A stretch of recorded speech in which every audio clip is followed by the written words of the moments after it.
નમસ્કાર મિત્રો, હું Ishwarrambhai Solanki right to recall party તરફથી ઉના ધારાસભ્યનો ઉમેદવાર છું.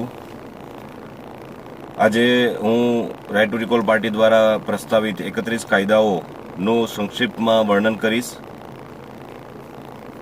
સૌથી પહેલો કાયદો છે અમારો ધન વાપસી પાસબુક. ધન વાપસી પાસબુક એટલે કે સરકારની તમામ સરકારી જમીનો, ખાણો, ખનીજો, સ્પેક્ટ્રમને નાગરિકોની સંપત્તિ જાહેર કરવી અને દરેક વ્યક્તિને ધન વાપસી પાસબુક આપવી. જેવી રીતે તમારી પાસે બેંકની એક પાસબુક છે એવી રીતના એક ધન વાપસી પાસબુક આપવામાં આવશે અને સરકારી જમીનોના ભાડા, ખનીજોની રોયલ્ટી એ નાગરિકોના ખાતામાં સીધી પહોંચાડવામાં આવશે. વર્તમાનમાં દેશ માટે જો સૌથી મોટો પડકાર હોય તો એ છે નવા ઉદ્યોગો ઊભા કરવા અને બેરોજગારીની સમસ્યા. તો એના માટે જરૂરી છે કે જમીનોના કાયદાઓ સુધારવા. જમીનોના કાયદા સુધારવા માટે સૌથી પહેલું અમારો પ્રસ્તાવ છે કે જેટલી પણ સરકારી જમીનો છે તેને સરકાર ભાડે આપવાનું શરૂ કરે. એને કારણે જમીનોના ભાવ ઘટશે, શહેરોમાં 50% સુધી ભાવ ઘટશે. અને બીજો એક કાયદો છે કે ભાઈ ખાલી જમીનો ઉપર ટેક્સ લગાડવો, કે ભાઈ વાર્ષિક 1% કર. એવા ઘણા તમે જાણો જ છો કે સૌથી વધારે કાળું નાણું છે એ જમીનોમાં સાચવવામાં આવે છે. પરિણામે એટલે કે લેન્ડ હોલ્ડિંગ કરવામાં આવે છે ને જમીનોના રોકાણને કારણે જમીનોના ભાવ એટલા બધા વધી ગયા છે કે આજે નાના ઉદ્યોગપતિઓ અને વેપારીઓ જમીન કે દુકાન આસાનીથી ખરીદી શકતા નથી. પરિણામે મોંઘી કિંમતોમાં જમીનો અને દુકાનો ખરીદવાને કારણે એની જે પ્રોડક્ટની પ્રાઇસ છે એ વધી જાય છે. એટલે આપણે આંતરરાષ્ટ્રીય માર્કેટમાં પણ ઊભી શકતા નથી. એટલે સૌથી પહેલાં જરૂરી છે કે ભાઈ સરકારી જમીનો ભાડે આપવી અને જેથી કરીને નાના અને મધ્યમ વર્ગના ઉદ્યોગો અને વેપારીઓને સસ્તા ભાવે ભાડે જમીન મળી રહે. ભાડું દર 3 વર્ષે રિવાઇઝ કરવામાં આવશે, એટલે કે એનું ભાડું કેટલું રહેશે નક્કી કરવામાં આવશે અને દર 30 વર્ષ સુધી, મહત્તમ 30 વર્ષ સુધી સરકાર ભાડે કોઈ પણ વ્યક્તિને જમીન આપી શકે છે. એટલે પરિણામે કોઈ નાની મૂડી કોઈ પાસે હશે 5, 10, 15 લાખ રૂપિયા તો પણ એ એક નાનો વ્યવસાય શરૂ કરી શકશે. પરિણામે સ્થાનિક રોજગારો વધશે. અત્યારે કહેવા માટે તો આપણા નેતાઓ બહુ કહે છે કે ભાઈ ભારત છે એ ગામડાઓમાં વસે છે, પણ ગામડાઓના વિકાસ માટે તમે શું કરી રહ્યા છો? એ લોકો પાસે કશું આયોજન જ નથી. ગામડાઓમાં આજે વીજળી પણ પૂરતી નથી આપવામાં આવતી. મારા ગામની વાત કરું તો દર રોજની 2 થી 3 કલાક વીજળી મન ફાવે ત્યારે જતી રહી છે અને અઠવાડિયાની અંદર એક વખત કાપ આપવામાં આવે છે. તો શું અહીંયા ઉદ્યોગો નથી? ને શા માટે તમે વીજળીનો કાપ આપો છો? શું એટલી આપણે ઉત્પાદન કરી નથી શકતા? એટલે હાથે કરી અને ગામડાઓને અનદેખા કરવામાં આવે છે અને જેને પરિણામે સ્થાનિક ઉદ્યોગો અહીંયા વિકસતા નથી અને પરિણામે લોકોએ રોજગાર માટે શહેરોમાં આટલી ગીચતામાં જવું પડે છે. અત્યારે શહેરોની ગીચતા એટલી છે કે તમે સાંભળતા હશો કે ભાઈ દિલ્હીમાં પ્રદૂષણનો કેટલો મોટો વિવાદ છે, બરાબર, પણ એ સોલ્વ જ નહીં થાય. જ્યાં સુધી ગામડાઓના વિકાસ માટે કામ કરવામાં નહીં આવે ત્યાં સુધી શહેરોના આ બધા પ્રશ્નો સોલ્વ થવાના નથી. કારણ કે ત્યાં વસ્તી વધવાની છે, લોકો રોજગાર માટે ગામોમાંથી શહેરો તરફ પ્રયાણ કરવાના છે. આજે ઘણા આજે દરેક મા બાપ પોતાના બાળકોના સારા અભ્યાસ માટે એને શહેરોમાં મોકલે છે, પણ ભણી ગણીને પણ એ લોકો પાસે રોજગારની પૂરતી તકો નથી, કારણ કે ઉદ્યોગો જ નથી. એટલે સૌથી મોટી ને એને કારણે શું થાય છે કે આજે લોકોને બીજા રાજ્યમાં કે બીજી જગ્યાએ સ્થળાંતર કરવું પડે છે. પરિણામે એ પરિવારો તૂટે છે કે આજે જે મા બાપ પોતાના છોકરાને આટલા દૂર એને મજબૂરીથી મોકલવા પડે છે. એટલે પારિવારિક દ્રષ્ટિએ પણ જરૂરી છે કે સ્થાનિક ધંધાઓ રોજગાર વધે. તો એના માટે જરૂરી છે કે ભાઈ સરકાર પાસે કરોડો વીઘા જમીનો, લાખો વીઘા જમીનો એમને ખાલી પડી છે, તો એને જે લોકોને જરૂર હોય એને આપે. બીજો અમારો કાયદો છે કે ભાઈ ખાણો અને સ્પેક્ટ્રમને નાગરિકોની સંપત્તિ જાહેર કરવી અને એનું જે ભાડું આવે એ નાગરિકોમાં સમાન રોયલ્ટી અને ભાડા નાગરિકોમાં સમાન રીતે વહેંચવા. જેમ કે અત્યારે આ બધી જે ખાણો છે કે ખનીજોની એ બધું સરકારોના નિયંત્રણમાં છે, પણ સરકારો એનું યોગ્ય રીતે નિયંત્રણ કરતી નથી. પરિણામે લૂંટ ચાલે છે. અહીંયા ભ્રષ્ટાચાર નથી. જ્યારે ભ્રષ્ટાચાર કેને કહેવાય કે ભાઈ કરોડ રૂપિયા કોઈ કામ માટે પાસ થયા અને 50 લાખ રૂપિયાની જો લૂંટ થતી હોય, 50 લાખ રૂપિયામાંથી ખવાઈ જાય તો એ 50 લાખનો ભ્રષ્ટાચાર છે. પણ ખનીજોના કિસ્સામાં સીધી લૂંટ છે. હવે ધારો કે હું એક તમને નાનું ઉદાહરણ આપું મારા ગામનું, તો નવા બંદરના દરિયાકાંઠેથી રોજના 30 થી 50 ટ્રેક્ટરની ચોરી થાય છે, રેતીની ચોરી થાય છે. અત્યારે રેતીના ટ્રેક્ટરનો ભાવ છે 6 થી 10 હજાર રૂપિયા. ને આ જે રેતી ચોરી છે એ રાતના થાય છે. રાતના એટલે કે લગભગ 9 વાગે ટ્રેક્ટરો ચાલુ થાય અને આખી રાત ટ્રેક્ટરો ચાલે છે. પોલીસ અધિકારીઓ નાના દુકાનદારોને કહે છે કે ભાઈ 11 વાગે તમારે દુકાન બંધ કરી દેવાની, પણ તમે એ લોકો ક્યારેય ત્યાં રેતી ચોરોને કહેવા નથી જતા કે તારે ભાઈ આ લૂંટ બંધ કરી દેવાની. એટલે જે આખું જે તંત્ર છે, બરોબર, એ આખું તંત્ર મળીને આ લૂંટ ચલાવે છે. કોઈ એક વ્યક્તિ આમાં સામેલ નથી. ને જે સામાન્ય માણસ આ લૂંટમાં સામેલ થયો છે એ 2-3 લાખ રૂપિયામાં ઉતરી ગયા અને એ લોકોએ અમુક હતા કે 2 મહિનાની જેલ પણ ભોગવી અને ટ્રેક્ટરો વેચાઈ ગયા. પણ કારણ કે જે ટ્રેક્ટરો ચાલે છે બધા માફિયાઓ છે. માફિયાઓ એટલે કે પોલીસ, નેતા અને મામલતદાર અને કલેક્ટરને ખબર ના હોય એ પોસિબલ નથી. અને જો એને ખબર ના હોય તો એને રાજીનામા આપીને ઘર ભેગીનું થઈ જવું જોઈએ. નાગરિકો પાસે એ સત્તા નથી, પરિણામે એ લોકો આ ખાડા કાન કરે છે.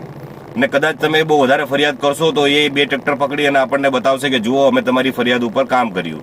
એટલે કે આ ઉઠ્ઠા બનાવવાના ધંધા છે.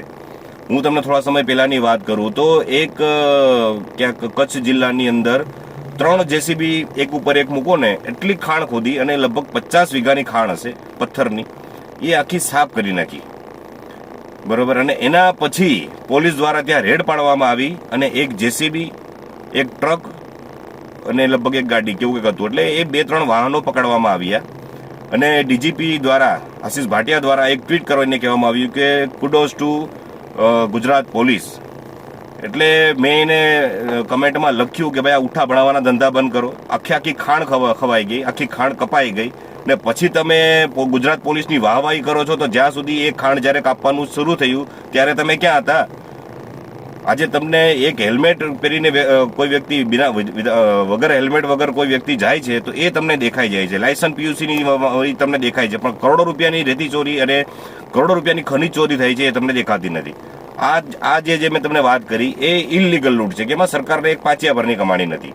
હવે રોયલ્ટીના નામે કઈ રીતના લૂંટ ચાલે છે એની પર વાત કરીશું. કે સપોઝ કે કોઈ પણ એક ખાણ છે અને સરકારે નક્કી કર્યું કે આપણે ખાણ આપવાની છે, તો રોયલ્ટીનો ભાવ નક્કી થાય કે ભાઈ આ રોયલ્ટી નો ભાવ નક્કી છે. હવે થાય કેવું કે ભાઈ 10 ટ્રેક્ટર રોજનો પથ્થર નીકળતા હોય, તેમાંથી 1 થી 2 ટ્રેક્ટરની પાવતી ફાટે, બરોબર. એમાંથી જે માર્કેટ વેલ્યુ તો વધારે જોવાની કે ભાઈ અત્યારે લગભગ બેલાનો ભાવ છે આપણે 15,000 રૂપિયા, પણ સરકારને એમાંથી માત્ર 2 ટ્રેક્ટરની અંદર 10% રોયલ્ટી એટલે કે 1,500 ને 3,000 રૂપિયા મળે છે. પણ સામે ઓલા 10 ટ્રેક્ટર એટલે રોજના 1.5 લાખ રૂપિયાના પથ્થર એને વેચ્યા, સરકારને કેટલી કમાણી થઈ?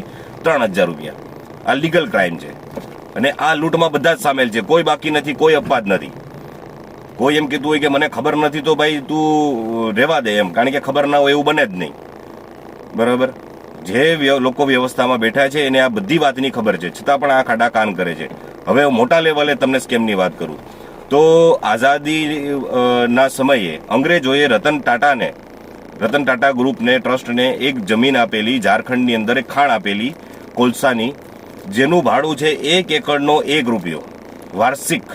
એટલે કે વર્ષનો ખાલી 1 રૂપિયો એકરનો દેવાનો અને એ જેટલી મરજી પડે એટલો કોલસો ખોદી શકે. આજે ઘણા લોકોને ખબર નહીં હોય, બરોબર, કે દેશની 80% વીજળી કોલસામાંથી બને છે. એટલે કોલસાની જે લૂંટ છે જો એને રોકવામાં નહીં આવે, બરોબર, તો ભવિષ્યમાં અત્યારે જેવી રીતે આપણે ક્રૂડ ઓઇલ બહારથી ખરીદી રહ્યા છે એવી જ રીતે કોલસો પણ આપણે બહારથી ખરીદવો પડશે. એટલે આ લૂંટને રોકવી જરૂરી છે. ને પછી થશે કેવું કે જ્યાંથી તમે લેશો ખનીજો, જ્યાંથી જે દેશમાંથી તમે મંગાવશો એ દેશ તમારા મનમરજી રૂપિયા માંગશે અને તમારે આપવા પડશે. અત્યારે તમે જાણો જ છો કે ભાઈ અમેરિકાએ યુક્રેન ઉપર બંદૂક રાખી અને રશિયા સામે લડાઈ ચાલુ કરી ને રશિયાએ પૈસાની જરૂર હોય એટલે સસ્તા ભાવમાં ક્રૂડ ઓઇલ વેચવાની શરૂઆત કરી અને ભારતને પણ ઓફર કરી કે અમે તમને $70 ક્રૂડ ઓઇલ આપશું. બેરલના ભાવ પ્રમાણે ચાલે છે, બરાબર. એટલે તો પણ સરકાર સાઉદી અરેબિયા પાસેથી $95 લે છે. કારણ કે અમેરિકાએ દબાણ કર્યું, સેન્કશન લગાડ્યા. અને એ લોકો સેન્કશન કહે છે કે ભાઈ સેન્કશન અમેરિકાએ સેન્કશન લગાડ્યા. હવે હું તમને કહું કે તમારે આ દુકાનેથી માલ નહીં લેવાનો, આ દુકાનેથી માલ લેવાનો, તો તમે મને સીધો સવાલ કરો કે ભાઈ તું કોણ કહેવા વાળો?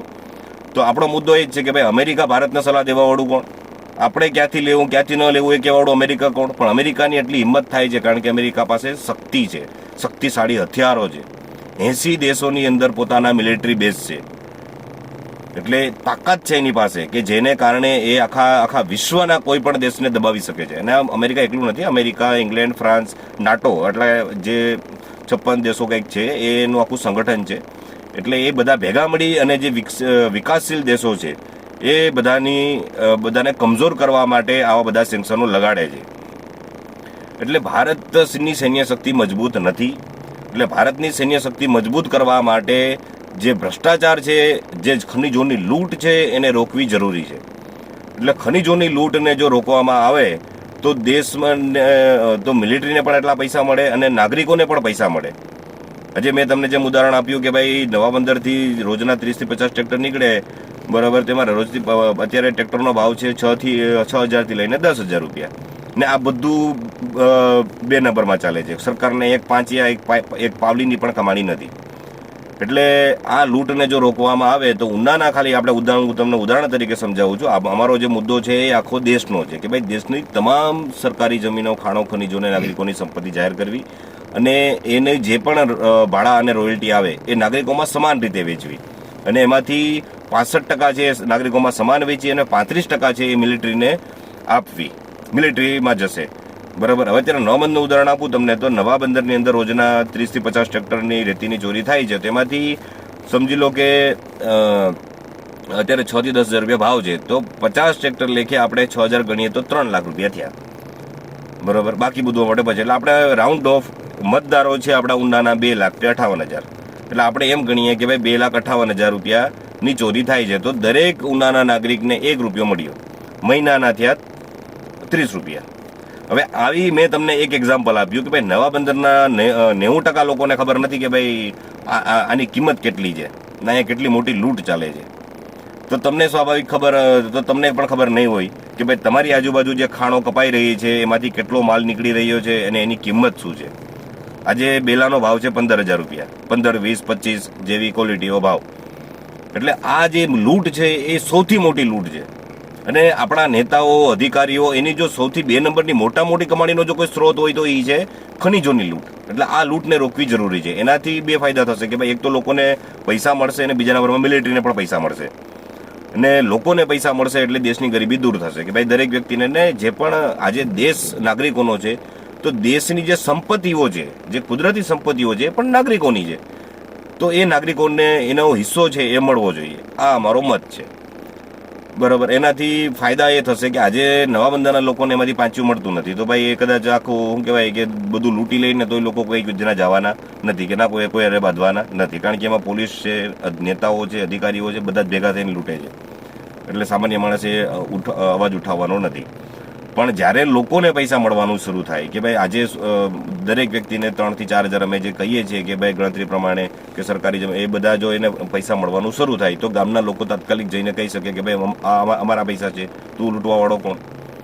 ને એને લૂંટને રોકવા માટે અમે આ કાયદો બનાવ્યો છે કે જો એને લૂંટને રોકવામાં નહીં આવે તો તમારે બધું વિદેશથી મંગાવવું પડશે ને વિદેશથી તમારે મું માંગી કિંમત આપવી પડશે, જે અત્યારે તમને મફતમાં મળે છે. એટલે ખનીજોની લૂંટ છે એ દેશની સૌથી મોટી લૂંટ છે, તો એને રોકવી જરૂરી છે. બીજા નંબરમાં અમારો કાયદો છે કે ભાઈ ભ્રષ્ટ નેતાઓ, અધિકારીઓને હટાવવાની સત્તા નાગરિકોને આપવી. વર્તમાન વ્યવસ્થામાં ધારો કે ધારાસભ્ય બની ગયા પછી 5 વર્ષ પછી તમને તમારા પ્રશ્નો સાંભળે ન આપણે દાદાગીરી ચાલુ કરી દે, લુખાગીરી ચાલુ કરી દે, હપ્તા વસૂલી ચાલુ કરી દે, તો તમે એની સામે કશું કરી શકવાના નથી. પોલીસ તમારી ફરિયાદ લેશે નહીં. આજે સામાન્ય એક માણસની શું કહેવાય એટલો કમજોર થઈ ગયો છે, નાગરિકને આપણા દેશમાં એટલો કમજોર બનાવી દેવામાં આવે છે ને જાનની તો કંઈ કિંમત જ નથી. બરાબર. તમે જોયું મોરબીમાં શું થયું બધું. એટલે વાત એ છે કે ભાઈ સામાન્ય માણસની તો અત્યારે તમે એકલો માણસ કોઈ જાય ને પોલીસ સ્ટેશનમાં તો એની તાકાત નથી કે ફરિયાદ નોંધાવી શકે. એટલા માટે જરૂરી છે કે ભાઈ ભ્રષ્ટ નેતાઓ, અધિકારીઓ અને જજોને હટાવવાની સત્તા સીધી નાગરિકોને આપવી. કે ધારાસભ્ય ચૂંટાઈ ગયા પછી કામ નથી કરતો, લોકોની રજૂઆતોને વિધાનસભામાં નથી મૂકતો, એના પડતર પ્રશ્નોને સમાધાન નથી કરતો, તો 5 વર્ષ રાહ જોયા વગર કોઈ પણ નાગરિકો એ ધારાસભ્યને હટાવી શકે અને બીજા કોઈ વ્યક્તિને નિયુક્ત કરી શકે. એવી વ્યવસ્થા ભારતમાં હોવી જોઈએ. અને આવી વ્યવસ્થા યુરોપના દેશોમાં છે, અમેરિકામાં, ઇંગ્લેન્ડમાં આ બધી વર્ષોથી છે. પરિણામે ત્યાંની વ્યવસ્થા સારી છે. ને વ્યવસ્થા સારી હશે તો લોકોમાં મોરાલિટી આવશે. જે અત્યારે ઘણા લોકો બકવાસ કરતા હોય છે કે ભાઈ ત્યાંના લોકોનું શું કહેવાય, બહુ એજ્યુકેટેડ છે, બહુ સમજદાર લોકો છે. એ સમજદારી ત્યારે જ આવે જ્યારે તમારી ન્યાય વ્યવસ્થા સારી હોય, તમારી વ્યવસ્થા સારી હોય. આજે તમે કોઈ ગુનો નથી કર્યો છતાં પણ તમને કોઈ ખોટા ગુનામાં ફસાવવામાં આવે અને તમને 15 વર્ષ સુધી ન્યાય ના મળે, એટલે તમારો દેશની ન્યાય વ્યવસ્થા ઉપરથી વિશ્વાસ તો ઉઠી જ જાય, પણ દેશ ઉપરથી તમને જે શું દેશ ભાવના, દેશભક્તિ હોય ને એ પણ તમારી ના રહે. એટલે ક્યારેક જે લોકો આ બધું જોયું નથી, ક્યારેક પોલીસનો ધક્કો નથી ખાધો, ક્યારેક કોર્ટ કચેરી નથી જોઈ, આ બધી વાતો એ લોકો કરે છે દેશભક્તિ અને રાષ્ટ્રવાદની. કારણ કે એને ખબર જ નથી કે દેશની ન્યાય વ્યવસ્થા કેટલી ભ્રષ્ટ છે. એટલા માટે જરૂરી છે કે ભાઈ અધિકારીઓ, જજો અને નેતાઓને હટાવવાની સત્તા સીધી નાગરિકોને આપવી. આજે એક વ્યક્તિ બની ગયા પછી લોકોના કામ ના કરે તો થાય શું સાહેબ, કે તમારો આખો પ્રદેશ બીજા આજુબાજુના પ્રદેશ કરતાં તમારો પ્રદેશ પાછળ ધકેલાઈ જાય. એટલા માટે જરૂરી છે કે ભાઈ જે વ્યક્તિ કામ નથી કરતો, લોકોને હેરાન કરે છે, સત્તાનો દુરુપયોગ કરીને લોકો પાસે ખંડડીઓ ઉઘરાવે છે, એને હટાવવાની સત્તા નાગરિકો પાસે હોવી જોઈએ. ને આમાં મારા હાર કે જીતની કોઈ સવાલ જ નથી. આ બધું તમને મળશે, તમારે આપણી આવનારી પેઢીને પણ મળશે. બરાબર. આ જે અધિકાર છે, જે સત્તા છે, 1947માં આપણને એક ઢાલ મળી, એક સત્તા મળી કે તમે તમારા મત દ્વારા તમારો પ્રતિનિધિ નક્કી કરી શકો. ગુલામ અને આઝાદ ભારતનો સૌથી મોટો જો કે ફરક હોય, જો સૌથી મોટી કોઈ સત્તા નાગરિકોને મળી હોય તો એ છે પોતાનો પ્રતિનિધિ નક્કી કરવાની સત્તા મળી. ને અમે એવા 3 અધિકારો નાગરિકોને મળે એ માટે કામ કરી રહ્યા છીએ. પહેલું તો તમે તમારા ધારાસભ્ય કે સાંસદ ને ભ્રષ્ટ અધિકારીઓને હટાવવાની સત્તા મળે. બીજો કે ભાઈ ન્યાય કરવાની સત્તા મળે. જજ એક વ્યક્તિ છે, એક માણસ છે, બરોબર. અને કોઈ પણ માણસ હોય, એની કોઈ મજબૂરી હોય, કોઈ લાલચ હોય, તો પરિણામે ને એને કારણે એ ભ્રષ્ટ થઈ શકે. એ તમારે માનવું પડશે. કોઈ વ્યક્તિ એવો નથી કે ભાઈ આને ખરીદી જ ના શકાય, આનાથી કંઈ થાય. એ દરેકની કોઈ પણ મજબૂરી હોઈ શકે. એટલા માટે ન્યાય, રાજ્યના કે દેશના લોકોને ન્યાય મળી રહે એ માટે જરૂરી છે કે ન્યાય વ્યવસ્થામાં ન્યાય કરવાની સત્તા સીધી નાગરિકોને આપવી. અમેરિકામાં 250 વર્ષથી જ્યુરી છે. જ્યુરી એટલે કે નાગરિકોની ટુકડી, નાગરિકોની ટુકડી કે ભાઈ કોઈ પણ આજે ઉના તાલુકાની અંદર કોઈ કેસ થયો, બરાબર, તો ઉના તાલુકાના મતદાર યાદીમાંથી 15 જેવો કેસ, કોઈ મોટો માણસ હોય તો 50 લોકોને બોલાવવામાં આવે, નાનો કેસ હોય તો 15 લોકોને બોલાવવામાં આવે, અને 15 લોકોનું એક મૌખિક ઇન્ટરવ્યુ લેવામાં આવે કે ભાઈ આ લોકો કેસ સાંભળવામાં સક્ષમ, કેસ સાંભળી અને ચુકાદો આપવામાં સક્ષમ છે કે નહીં, બરાબર. એના આધારે, એટલે એ આધારે પછી જે કેસ છે એ જ્યુરીને સોંપી દેવામાં આવે કે ભાઈ તમે આરોપી છે, પીડિત છે, વકીલોની દલીલો છે, એ બધું સાંભળો. એમાં જજ તો હોય જ, બરાબર. જ્યુરી વ્યવસ્થામાં પણ જજ તો હોય જ, પણ જે સજા શું કરવી એ નાગરિકો નક્કી કરે. એટલા માટે જ્યારે એ દલીલો સાંભળ્યા પછી દરેક નાગરિક પોતાનો નિર્ણય કે ભાઈ કોઈ એમ કે ભાઈ એને 5 વર્ષ સજા આપો, કોકે એને 1 વર્ષ આપો, કોકે એને છોડી દો, એટલે પોતાનો જે નિર્ણય છે એ બંધ કવરમાં જજને આપે. અને જજ એમાંથી વચ્ચે જે મધ્યાંત જે હોય કે ભાઈ બધાએ કોઈ 5 વર્ષ કીધું, કોઈ કે માફ કરી દો, એટલે એનો જે વચ્ચેનો જે રસ્તો નીકળે એ જજ વાંચીને સંભળાવે. એ જજ ખાલી વાંચીને સંભળાવે કે આ જ્યુરીનો ફેસલો છે, બરાબર. અને જજનું કામ ત્યાં એટલું જ હોય છે કે ભાઈ, કારણ કે સામાન્ય નાગરિકોને કાયદાની બધી ખબર હોતી નથી, કલમોની ને, તો જજ એ લોકોને ગાઈડન્સ કરે કે ના ભાઈ આ રીતના હોય છે, આ રીતના, એટલે એ હેલ્પ કરવા માટે ત્યાં હોય છે. પણ મેઇન જે રોલ હોય છે એ નાગરિકોનો હોય છે. જ્યુરી નક્કી કરે છે કે ભાઈ આને શું સજા કરવી, અને પરિણામે ત્યાં એ દેશોની વ્યવસ્થા સારી છે. લાખો કરોડોના ભ્રષ્ટાચાર કર્યા પછી પણ આપણે ત્યાં અધિકારી કે નેતાઓને કોઈ સજા નથી થતી. એનું કારણ એ છે કે આપણા જજો ભ્રષ્ટ છે. એટલે ભ્રષ્ટ જ્યાં જજ વ્યવસ્થા છે એ દેશોનો એટલો વિકાસ થયો નથી. ને જ્યુરી વ્યવસ્થા ભારતમાં 1956 સુધી હતી, પણ આ ભ્રષ્ટ નેતાઓ અને જમીનદારોને કારણે એને હટાવી દેવામાં આવી. આજે મુઠ્ઠીભર લોકો, સુપ્રીમ કોર્ટના જજોનું તમે જોશો કે ભાઈ કઈ રીતના સુપ્રીમ કોર્ટ અને હાઈકોર્ટના જજોની ભરતી કઈ રીતના થાય, તમે યુટ્યુબમાં વિડીયો જોજો, બરાબર. ભાઈ ભતીજાવાદ અને સગાવાદ. જેનો સગો હોય, જેનો બાપ જજ, સુપ્રીમ કોર્ટનો જજ હોય, એના દીકરાને કે તું આવી જા, એના કાકાના છોકરાને કે તું આવી જા. વકીલો પણ આ રીતના જ હોય, બધા કુટુંબના જ હોય. બરાબર. એટલે પરિણામે નાના સામાન્ય માણસને ન્યાય મળતો નથી અને મોટા માણસોને બીજા દિવસમાં કે 24 કલાકની અંદર ને શું કહેવાય અમુક લોકો આતંકવાદીઓ માટે રાતના કોટો ખુલી જાય. એટલે આ તમારી સામે બધું સીધું છે. એટલે જ્યાં સુધી દેશની ન્યાય વ્યવસ્થા સુધારવામાં નહીં આવે ત્યાં સુધી સામાન્ય લોકોને ન્યાય નહીં મળે અને દેશની વ્યવસ્થા સુધરશે નહીં. એટલે જ્યુરી વ્યવસ્થા અને જજ વ્યવસ્થામાં આ છે. પછી બીજું છે કે ભાઈ નેતાઓને હટાવવાની સત્તા સાથે સાથે અધિકારીઓને હટાવવાની સત્તા. અધિકારીઓ એટલે કોણ? જિલ્લા કક્ષાના અધિકારીઓ, જિલ્લા કક્ષાના પોલીસ અધિક્ષક એટલે કે એસપી, જિલ્લા કક્ષાના જિલ્લા શિક્ષણ અધિકારી, જિલ્લા આરોગ્ય અધિકારી. કે ભાઈ ખોરાકમાં આટલી બધી ભેળસેળ થઈ રહી છે તો એના માટે તમે કેને જવાબદાર ગણશો? ધારાસભ્યને કહેવા જશો, તલાટીને કહેવા જશો કે તમારા મ્યુનિસિપાલિટી પ્રમુખને કહેવા જશો? એટલે નેતાઓની સાથે સાથે અધિકારીઓની પણ જવાબદારી નક્કી થવી જોઈએ. એટલે એના માટે જરૂરી છે કે ભાઈ અધિકારીઓને હટાવવાની સત્તા પણ સીધી નાગરિકોને આપવી. કે ભાઈ ભેળસેળ થઈ રહી છે તો જિલ્લા આરોગ્ય અધિકારીનું કામ છે કે ભાઈ એના સેમ્પલ એકઠા કરે. જે ફૂડ અધિકારી છે એ બધું જુએ, જાણે. એને કોઈ યોગ્ય એમ લાગે કે ભાઈ આ દુકાનમાં ભેળસેળ થઈ રહી છે કે આ પદાર્થમાં આ ખોરાકમાં ભેળસેળ થઈ રહી છે તો એને ઠીક કરાવે. ને ન કરે તો લોકો એને હટાવવાની સત્તા હોય. આમાં થાય છે કે એવું ઘણા લોકોને એવું છે કે ભાઈ આ બધા અધિકારો આવશે તો બધા જતા રહેશે. તો બધા નહીં જતા રહે. એનું કારણ છે બરાબર. એક તમને સીધું એક્ઝામ્પલ આપું કે આજે કોઈ પણ પ્રાઇવેટ કંપનીમાં તમે નોકરી કરતા હોય બરાબર, તો પ્રાઇવેટ કંપનીની અંદર તમે તમારું કામ વ્યવસ્થિત કરો. એમનો ટાઈમ હોય કે ભાઈ 10 વાગે આવવાનું, 10 ને 15 પછી તમે આવશો બરાબર, તો તમારી અડધા દિવસની લીવ ગણાશે. એટલે તમે 10 વાગે પહોંચી જ જાઓ છો. એનું કારણ શું? તમને ખબર છે કે મારો અડધો દી કપાશે બરાબર. આ ડર છે કે ભાઈ મારો અડધો દિવસ કપાશે. એવી જ રીતના તમે કામ વ્યવસ્થિત ના કરો તો તમારા જે બોસ હશે એ તમને એકવાર ઠપકો આપશે કે ભાઈ તમારું કામ સુધારો. 2 વાર ઠપકો આપશે, ત્રીજી વખત તમને કહી દેશે કે હવે ઘર ભેગી ના થાવ. એટલે આ જ રીતના જે રિકોલની વ્યવસ્થા છે કે ભાઈ પાછા હટાવવાની જે નાગરિકોને સત્તા આવવાને કારણે શું થાય કે ભાઈ જે આ અધિકારીઓ છે અત્યારે તમારી અને મારી સાથે જે બેફામ વર્તન કરે છે, કોઈ હરખું સાંભળતા નથી, મનમરજી ઓફિસો આવે, મનમરજી ખાવા જતા રહે, મનમરજી જતા રહે છે, એ બધું બંધ થઈ જશે. કારણ કે લોકોને ખબર પડી શકે ભાઈ હું જો આ લોકોનું કામ વ્યવસ્થિત નહીં કરું તો રિકોલ ચાલુ થશે. રિકોલ એટલે કે હટાવવાની પ્રક્રિયા શરૂ થશે. ને આ બધું કામ બહુમતીના આધારે થાય કે ભાઈ બહુમતી સાબિત. એટલે જેવું કોઈ અધિકારી વિરુદ્ધ રિકોલની પ્રક્રિયા શરૂ થશે એટલે એ સમજી જશે કે ભાઈ લોકો મારી વિરુદ્ધમાં છે અને લોકો મને હટાવવા માંગે છે. એટલે પોતાનું વર્તન અને વ્યવહાર સુધારશે. ને જો એ નહીં સુધારે તો લોકો એને ઘર ભેગીનો કરી દેશે. આવી વ્યવસ્થા અમેરિકામાં છે.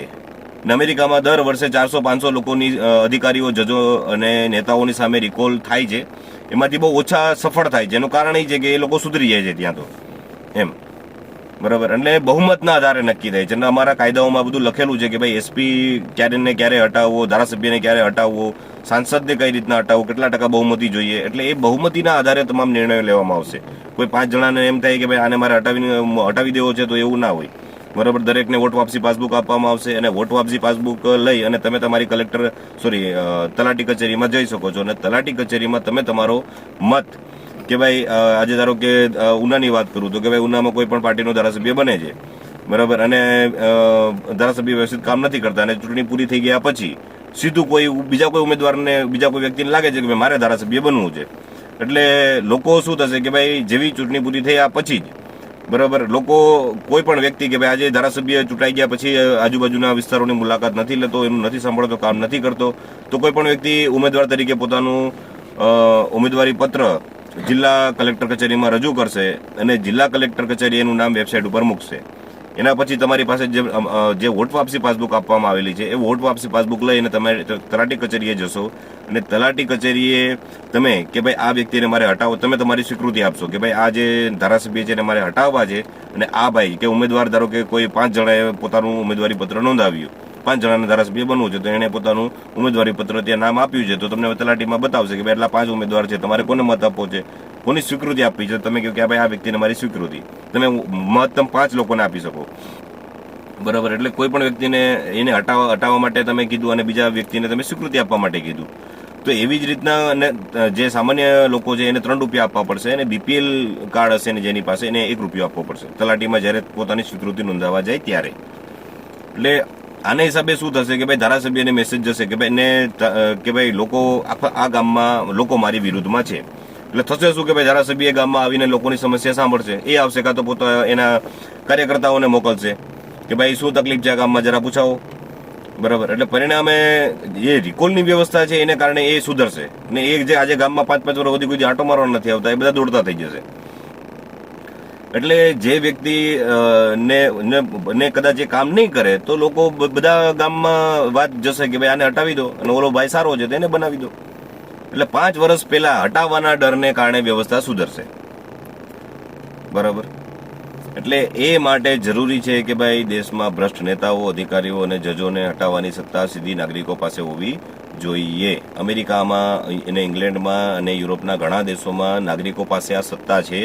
પરિણામે ત્યાંની વ્યવસ્થા સારી છે અને ભારતમાં પણ નાગરિકો પાસે આ સત્તા મળે એ માટે અમે કામ કરી રહ્યા છીએ અને આશા રાખીએ છીએ કે આ બધા મુદ્દાઓ તમને ગમશે અને તમે અમારું સમર્થન કરશો. અમે એવું કહીએ છીએ કે ઘણા લોકોને એમ છે કે ભાઈ પાર્ટી છે તો રાજનીતિમાં અમારે પડવું નથી, પણ બોસ તમે જ્યારે જુઓ તો તમારી કોઈ પણ સમસ્યા છે, કોઈ પણ સમસ્યા એનું જ્યારે મૂળ જોવામાં આવે તો એ મૂળમાં રાજનીતિ છે. આવું હું નહીં, મહાત્મા સુભાષચંદ્ર બોઝ કહે છે. એણે 1929માં લાહોરમાં વિદ્યાર્થી સંમેલનમાં આ વાત કહેલી કે ભાઈ જ્યારે કોઈ પણ સમસ્યાનું તમે મૂળ જુઓ ને તો ત્યારે એમાં તમને અંતે જ્યારે તમે જાઓ ને તો ત્યાં તમને રાજનીતિ જોવા મળે. રાજનીતિનો મતલબ શું છે સાહેબ? રાજ અને નીતિ. રાજ એટલે કે શાસન અને નીતિ એટલે કે કાયદો. જ્યાં શાસન માટે જે જરૂરી કાયદાઓની વાતચીત થતી હોય, ચર્ચા થતી હોય, એ જ સાચી રાજનીતિ છે. કે ભાઈ તમે વ્યવસ્થાને કઈ રીતના સુધારશો, વર્તમાન કાયદામાં શું સુધારા કરવા જોઈએ, એ જ્યાં ચર્ચા થતી હોય એ જ સાચી રાજનીતિ છે. બાકી એકબીજાને કીચડ ઉછાળવું કે તોલો ખરાબ છે ને આ ખરાબ છે ને એના ખરાબ થવાથી આપણે સારા નથી થઈ જવાના. એટલે અમે એમાં નથી પડતા. કાયદાઓની વાત, મુદ્દાઓની વાત, અને આ અમારા બધા કાયદાઓ હાલની તારીખે સરકાર ધારે તો આજની તારીખે ગેઝેટ એટલે કે રાજપત્રમાં છપાઈ શકે. આપણે ઘણી વાર સાંભળ્યું હશે કે ભાઈ તામ્રપત્રમાં લખેલું એમ. પહેલાના જમાનામાં આ બધી વ્યવસ્થા હતી નહીં, એટલે જ્યારે તામ્રપત્રમાં લખાતું એમ કે જો કોઈ પણ કાયદો, કોઈ આદેશ હોય તો. અત્યારે એ જે લખાય છે એ રાજપત્રમાં લખાય છે, ગેઝેટ નોટિફિકેશન કહેવાય એને. બરાબર. કે ભાઈ આજે નાનું ઉદાહરણ આપું કે ભાઈ કોઈ નેતા આવીને ભાષણમાં કીધું કે ભાઈ કાલથી દરેક ગરીબ પરિવારોને કે ભાઈ બીપીએલ પરિવારોને 10 લીટર કેરોસીન મળશે. ભાષણમાં કીધું 10 લીટર કેરોસીન. એને રાજપત્ર કે ભાઈ ગેઝેટમાં છપાવ્યું કે ભાઈ બીપીએલ કાર્ડ ધારકોને 5 લીટર જ કેરોસીન મળશે. તો તમે જ્યારે રાશનની દુકાને જાઓ તો તમને 5 લીટર જ કેરોસીન મળે. કેમ? કારણ કે ઓલા રાજપત્રમાં 5 લીટર જ લખ્યું છે. ને અધિકારીઓ જે છે એ કોઈના ભાષણ સાંભળીને કોઈ નિર્ણય નથી કરતા. એ લોકોને જે કાગળ આપવામાં આવે એ કાગળ હોય રાજપત્ર, કે આપણે કહે ને કે ભાઈ લેખિતમાં આપો એમ. એટલે ઉપરના મામલતદારને, ગુજરાત સરકારે મામલતદારને કે કલેક્ટરને કંઈક મોકલવું હોય તો એ ગેઝેટમાં છાપીને મોકલાવે કે ભાઈ આ કાયદો છે, હવે આનું પાલન કરવાનું છે. એટલે જે ગેઝેટ, એટલે અમારા કાયદાઓ જો ગેઝેટમાં છાપવામાં આવે તો કાલથી લાગુ થઈ જાય. અને મુખ્યમંત્રી આ બધા કાયદાઓ છાપી શકે છે. એના માટે અમુક કાયદાઓમાં વિધાનસભામાંથી બહુમત પાસ કરવું જરૂરી છે. બાકી બધા નોર્મલ કાયદાઓ છે કે ભાઈ એ મુખ્યમંત્રી છાપી શકે, અને જે દેશ માટેના જે કાયદાઓ છે તો એ પ્રધાનમંત્રી છાપી શકે. એટલે અમે આ બધા કાયદાઓની માહિતી લોકો સુધી પહોંચે એના માટે કામ કરી રહ્યા છીએ, અને આ કાયદાઓ દેશમાં લાગુ થાય એ માટે કામ કરી રહ્યા છે. જો તમે અમારું સમર્થન કરતા હોય, બરાબર, તો આ કાયદાઓ વિશેની માહિતી લોકો સુધી પહોંચાડશો. અમારી વેબસાઇટ છે RRP right to recall party Gujarat, RRP ગુજરાત.in અમારી વેબસાઇટ છે. ત્યાં તમને બધા કાયદાઓના ડ્રાફ્ટ વિસ્તારપૂર્વક વાંચવા મળશે. અને અમારી એક ચેનલ છે રાઇટ ટુ રિકોલ ગ્રુપ, ત્યાં તમને આ બધા કાયદાઓની જરૂર શું છે, ભારતની સૈન્ય શક્તિનું લેવલ બીજા દેશોની તુલનામાં આપણે ક્યાં ઊભા છે, એ બધી મુદ્દાઓ વિસ્તારપૂર્વક સમજાવેલા છે. તો ત્યાં પણ તમે અમારા વિડીયો જોઈ શકો છો. અને તમે કદાચ એવું માનતા હોય કે અમે તમારી પાર્ટીને સમર્થન કરવા નથી માંગતા તો કંઈ વાંધો નહીં, તમે અમારું સમર્થન કરો, ના કરો, અમારી પાર્ટીનું સમર્થન કરો, ના કરો, એનો કોઈ વિરોધ નથી, કોઈ સવાલ નથી. પણ અમે તમને એટલું ચોક્કસ કહીશું કે તમે જે પાર્ટીને સમર્થન કરતા હોય, દેશની જે પાર્ટી કે જે નેતા કે જે વ્યક્તિને તમે સમર્થન કરતા હોય, એ એને કહેજો કે ભાઈ તમે નાગરિકોને સત્તા આપવા માટે આ કાયદો છાપો. આમાં કોઈનો વિરોધ નથી કે ભાઈ આજે કોઈ પણ વ્યક્તિ ધારાસભ્ય બને, બરાબર. જો એ કામ કરશે તો લોકો રાખશે, કારણ કે સિસ્ટમ ચલાવવા માટે આપણે એવા બધા નેતાઓની, અધિકારીઓની જરૂર છે. સારા નેતાઓની, અધિકારીઓની આપણે જરૂર છે. એટલે એ વાત ખોટી છે કે ભાઈ બધાને હટાવી દેવામાં આવશે. બધા ક્યાંથી હટે ભાઈ? તમને વ્યવસ્થા જે ચલાવવા માટે લોકો તો જોઈશે ને. એટલે તમે જે પાર્ટીને સમર્થન આપતા હો એ પાર્ટીને કહેશો કે ભાઈ આ કાયદાઓ તમે છાપો. જેથી ભારતનું ભવિષ્ય ઉજ્જવળ થાય, ભ્રષ્ટાચાર ઘટે અને બીજા દેશોની તુલનામાં ભારત આગળ વધે. હમણાં નિર્મલા સીતારામનજીએ કીધું કે ભાઈ રૂપિયો નબળો નથી પડ્યો, ડોલર વધી રહ્યો છે. એટલે આ બધું એવું છે કે ભાઈ આપણે કમજોર થઈ રહ્યા છે. બરાબર, આપણે કમજોર થઈ રહ્યા છીએ કે પછી બીજા દેશો આગળ નીકળી રહ્યા છે એ તમારે વિચારવાનું છે. પણ હકીકત એ જ છે કે ભાઈ બીજા દેશોની વ્યવસ્થા સારી છે, ત્યાં ભ્રષ્ટાચાર ઓછો છે, એને હિસાબે એ દેશો આગળ નીકળી રહ્યા છે અને આપણે પાછળ જતા રહ્યા છે. કારણ કે આપણે ભ્રષ્ટાચારની કોઈ લિમિટ જ નથી. કોઈ અધિકારીની સામે એટલા કેસો હોવા છતાં પણ કોઈ ફરિયાદ નથી થતી. લોકો તમે વધારે વિરોધ કરો તો સસ્પેન્ડના નામે ઉલ્લુ બનાવવામાં આવે છે. 2 મહિના સસ્પેન્ડ કરીને પાછો ભરતીમાં લઈ લેવામાં, પાછો બોલાવી લેવામાં આવે. એટલે આ રીતના લોકોને ઉલ્લુ બનાવવામાં આવે છે. એટલે આ જે વ્યવસ્થા છે એ વ્યવસ્થાને સુધારવા માટે જરૂરી છે કે ભાઈ સારા કાયદાઓ છાપવા, અને સારા કાયદાઓથી દેશ કાયદાઓથી ચાલે છે. હું ગમે એટલું ભાષણ આપું, ગમે એટલી વાતો કરું, એનાથી કોઈ મતલબ નથી. એટલે મહત્વનું એ છે કે ભાઈ નેતાઓ કયો કાયદો એ લોકો છાપશે કે જેનાથી ભ્રષ્ટાચાર ઘટશે. આજે એટલા નેતાઓ છે કે ભાઈ અત્યારે ઉમેદવારો છે, એમાંથી એક ઉમેદવાર વાત નથી કરતો કે ભાઈ હું ભ્રષ્ટાચાર ઘટાડીશ. ને જે અમુક ઉમેદવારો તો પોતે જ ખનીજ ચોરીના ખનીજ માફિયાઓ છે કે જે ખનીજ ચોરી કરી અને એટલા આગળ નીકળે છે.